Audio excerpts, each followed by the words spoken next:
Indian premier ലീഗിന്റെ 18ാം സീസണിൽ ഇതുവരെ കളിച്ച 2 മത്സരങ്ങളും ജയിച്ച് പോയിന്റ് പട്ടികയിൽ ഒന്നാമതുള്ള റോയൽ ചലഞ്ചേഴ്സ് ബാംഗ്ലൂരുവിനെ ട്രോളി മുൻ ഇന്ത്യൻ താരം വീരേന്ദർ സെവാഗ്. ഇതുവരെ ഒരു ട്രോഫി പോലും നേടാനാകാത്ത RCBയെ പാവപ്പെട്ടവർ എന്ന് വിശേഷിപ്പിച്ച സെവാഗ് അവർ ഒന്നാം സ്ഥാനത്ത് എത്ര നാളുണ്ടാകുമെന്ന് ആർക്കറിയാമെന്ന് പരിഹസിച്ചു.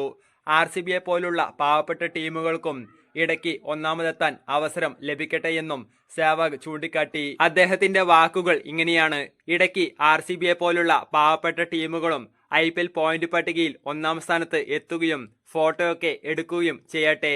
അവർക്ക് ഈ ഒന്നാം സ്ഥാനം എത്ര നാളുണ്ടാകുമെന്ന് ആർക്കറിയാമെന്ന് സെവാഗ് പറഞ്ഞു. അതേസമയം സാമ്പത്തിക നില വെച്ചല്ല താൻ RCBയെ പാവപ്പെട്ടവർ എന്ന് വിശേഷിപ്പിച്ചത് എന്നും സെവാഗ് വിശദീകരിച്ചു. IPLൽ ഡൽഹി ക്യാപിറ്റൽസ്, പഞ്ചാബ് കിങ്സ് തുടങ്ങിയ ടീമുകൾക്ക് വേണ്ടി കളിച്ചിട്ടുള്ള സെവാഗിനും IPL കിരീടത്തിൽ മുത്തമിടാൻ ഭാഗ്യം ലഭിച്ചിട്ടില്ല. ഞാൻ പണത്തെക്കുറിച്ചാണ് പറയുന്നത് എന്നാണോ നിങ്ങൾ ധരിച്ചിരിക്കുന്നത്? അല്ല, പണത്തിന്റെ കാര്യത്തിൽ അവർ തീർച്ചയായും സമ്പന്നരാണ്.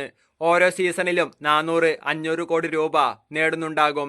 അതേക്കുറിച്ചല്ല ഞാൻ പറയുന്നത്. ഇതുവരെ ഒരു ട്രോഫി പോലും നേടാനാകാത്തതിനെ കുറിച്ചാണ്. അതുകൊണ്ടാണ് ഞാൻ അവരെ പാവപ്പെട്ടവരെന്ന് വിശേഷിപ്പിച്ചത് എന്ന് സെവാഗ് വിശദീകരിച്ചു. നിലവിൽ IPLൽ കളിക്കുന്ന ടീമുകളിൽ RCBക്ക് പുറമെ Punjab Kings, Delhi Capitals, Lucknow super giants എന്നീ ടീമുകളാണ് ഇതുവരെ കിരീടം ചൂടാത്തത്. ഇതിൽ ലക്നൗ 2022-ൽ മാത്രമാണ് IPLന്റെ ഭാഗമായത്.